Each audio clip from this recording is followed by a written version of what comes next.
Sergei Shoigu was born on May 21, 1955, in the small town of Chadan, in the remote Tuvan Autonomous Oblast of the Soviet Union.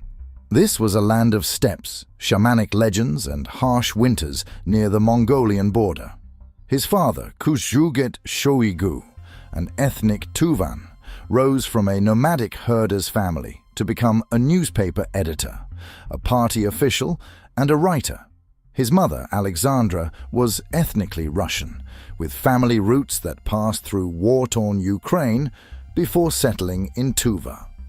From the beginning, Sergei's life was a fusion of worlds: Asian and Slavic, Buddhist and Orthodox, periphery and center.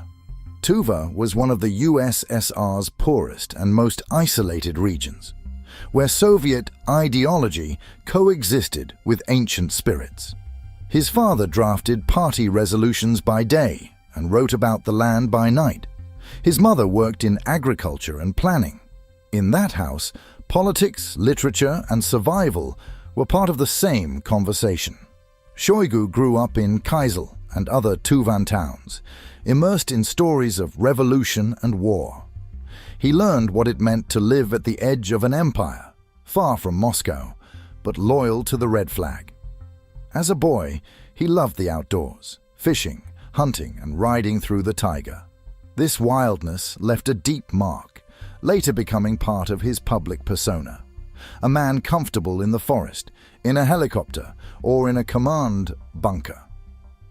Religion in Tuva was complex, with strong Buddhist and shamanic traditions existing under an atheist state. Rumors swirled that Shoigu was a Buddhist or shamanist at heart. He addressed them by stating he was baptized into the Russian Orthodox Church at age 5, yet decades later he would support the construction of one of Russia's largest Buddhist monasteries in his home region. Publicly Orthodox, spiritually tied to a Buddhist land, his faith mirrored his politics, layered, pragmatic, and symbolic. In 1977, Shoigu graduated from the Krasnoyarsk Polytechnic Institute with a degree in civil engineering. This placed him in the machinery of Soviet construction, building dams, bridges, and factories. Through the late 1970s and 1980s, he worked across Siberia, rising from engineer to senior manager. These years forged his reputation as a man who could organize, command, and deliver under brutal conditions. As the Soviet system cracked in the late 1980s, Shoigu moved into politics. He joined the Communist Party in Abakan, then the Komsomol. He wasn't an ideologue, he was a doer. His family background and managerial success opened doors. In 1990, he moved to Moscow, a critical turning point. Appointed deputy chairman of the State Committee for Construction, he was plugged into the emerging elite around Boris Yeltsin. Construction was about more than buildings. It was about contracts, networks, and crisis management. Shoigu handled all three. As the USSR collapsed, Yeltsin needed people who could deal with emergencies.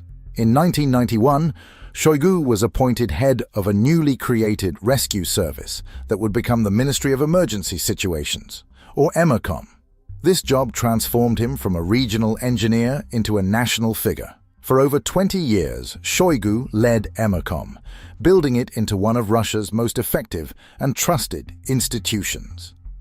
When disasters struck, collapsed buildings, floods, plane crashes, men in orange uniforms and EMERCOM helicopters appeared. Shoigu learned to manage logistics, media, and emotions in real time. He appeared at disaster sites, calm, reassuring, and decisive. His personal popularity grew. He was often among Russia's most trusted figures, seen as a national rescuer. Simultaneously, he moved deeper into political power. In the late 1990s, he helped create the pro-Kremlin party Unity, which later merged into United Russia. He was never an ideological novelist. He was the enforcer and executor. When Vladimir Putin rose to power, Shoigu smoothly transitioned into the new system, joining the inner circle of siloviki, officials from security and force structures. While others fought over oil and finances, Shoigu stayed in his lane. Emergencies, logistics, military-style organization, loyalty. That reliability made him invaluable. In 2012, he briefly left EMERCOM to become governor of Moscow Oblast, a symbolic promotion showing Kremlin trust. Later that year, in a more dramatic shift, he was appointed Minister of Defense, replacing Anatoly Serdyukov. Shoigu had never served as a classic military commander, but he was quickly granted the rank of General of the Army. His mission was to complete the military's modernization. New weapons, better training, professionalized units. Under his watch, the Army's image was polished. Sleek parades, new uniforms, and highly publicized exercises. His tenure coincided with a more assertive Russian foreign policy. In 2014, Russia annexed Crimea, and Russian-backed forces ignited war in Donbass. Shoigu was at the center of planning and messaging. Officially, Russia denied direct involvement. Practically everyone knew the defense establishment was orchestrating events. In Syria, starting in 2015, Shoigu oversaw the deployment of Russian air and special forces to support Bashar al-Assad. Russian jets bombed opposition-held territories, shifting the war's balance. Shoigu frequently appeared on television briefing Putin, showing maps and videos of precision strikes. To supporters, he was restoring Russia's global military status. To critics, he was entrenching a regime accused of atrocities. Inside Russia, his image evolved from national rescuer to master of wars. He accompanied Putin on highly publicized trips to the taiga, fishing and hunting, presenting an image of two rugged men of action. Rumors sometimes portrayed him as a potential successor. But history took a darker turn in 2022 when Russia launched a full-scale invasion of Ukraine. Shoigu, as defense minister, was a key architect and public face of the operation. Initial plans assumed a quick victory, but those assumptions collapsed almost immediately. Russian troops failed to seize Kyiv. Logistics broke down, convoys stalled, morale faltered. The war became a bloody, grinding conflict.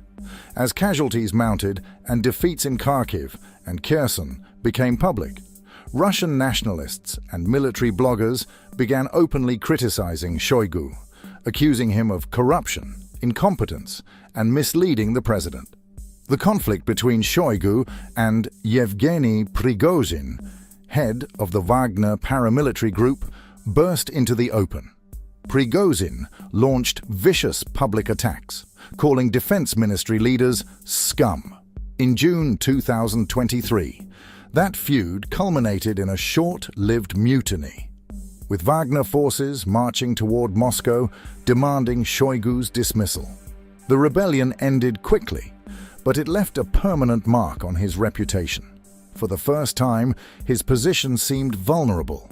Despite this, he held on for almost 2 more years. Russia intensified missile and drone attacks on Ukrainian infrastructure, leading to accusations of systematically targeting civilian objects. In June 2024, the International Criminal Court issued an arrest warrant for Shoigu, accusing him of war crimes and crimes against humanity related to these attacks. Legally, he remained protected inside Russia or in friendly countries. Symbolically, he joined the global list of wanted figures. 1 month earlier, in May 2024, Vladimir Putin removed Shoigu as defense minister, replacing him with economist Andrei Belousov. Shoigu was not retired. He was moved to Secretary of the Security Council. This reassignment was classic Kremlin choreography, a demotion dressed as continuity. Officially, he remained in the core power structure. Unofficially, it signaled the end of his era as the visible face of Russia's wars. Behind the public roles lies a private life. Shoigu is married to Irina, a businesswoman who runs a tourism company. They have two daughters, Yulia and Xenia. Yulia built a career in psychology and emergency response. Xenia became a high-profile figure in business and sports. Investigations accused Shoigu's family of amassing hidden wealth from state contracts, including a lavish estate near Moscow. The Kremlin dismissed these reports, but they fed a narrative of powerful families orbiting the state's money machine. In rare personal interviews, Shoigu presents himself as a cultured man who loves history, collects swords and daggers, paints watercolors, plays guitar, and carves wood. He reportedly speaks several languages. These details form a portrait of a complex figure, part soldier, part bureaucrat, part artist. The most striking aspect of Shoigu's story is its arc. He began in one of the USSR's most marginal republics, a child of a Buddhist land and a Russian-Ukrainian mother. He rose not as a genius strategist, but as a competent manager of disasters, a man who saved lives after earthquakes and crashes. For years, he was the face of rescue, not destruction. Then, through promotions and historical turns, he became the man overseeing wars in Syria and Ukraine, accused of operations that destroyed cities and lives on a vast scale. The rescuer became the commander. The builder became the destroyer. The boy from a forgotten land became a central figure in a global conflict. His religious path mirrors that paradox. Officially Orthodox, baptized as a child, personally connected to a land of Buddhism and shamanism, sponsoring a massive new monastery. A man who carries icons and ancient rituals in one hand and precision-guided missiles in the other. Today, Sergei Shoigu stands as a symbol of Russia's recent history in condensed form. He embodies the shift from Soviet pragmatism to post-Soviet opportunism, from emergency management to permanent crisis, from rescuing citizens to managing a war that has shaken Europe. To his supporters, he is a loyal servant of the state who modernized the army, responded to disasters, and defended Russia's interests. To his critics, he is a symbol of unaccountable power, whose career rode on loyalty over competence and who stands accused of grave crimes. Between these judgments lies the complicated truth of a life lived at the center of events. From Chadan's quiet streets to the war rooms of Moscow, from helicopter rescues to missile briefs, Sergei Shoigu's biography is a reminder of how far a single life can travel inside a system built on secrecy, force, and myth, and how those who once saved a nation's citizens can later be remembered for the wars that changed its destiny.